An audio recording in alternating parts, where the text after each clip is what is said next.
Bugün sosial şəbəkələrdə komediyxananın sevilən aktyoru Ənvər Abbasovun ölüm xəbəri yayılıb.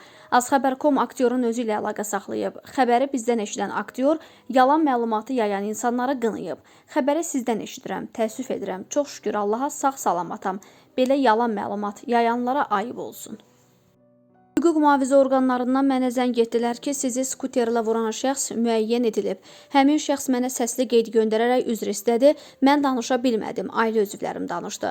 Bunu Gənc Tamaşaçılar Teatrının aktrisası İradə Rəşidova onu skuterlə vuran şəxs haqqında danışarkən deyib. Onun sözlərinə görə hadisəni törətməkdə şübhəli bilinən şəxs Ucar rayonundan olan kişidir.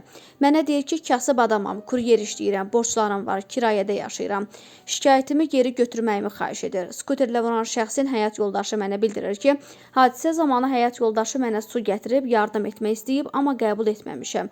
Mən üzünü görməmişəm. Həmin vaxt vəziyyətim yaxşı deyildi və bunu xatırlamıram.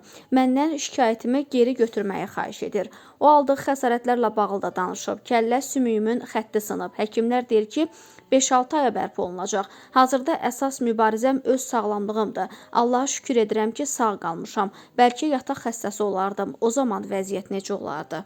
İradə Rəşidova qeyd edib ki, qarşı tərəfdən qan pulu tələb edib. Mən ondan bahalı şeylər tələb etmirəm.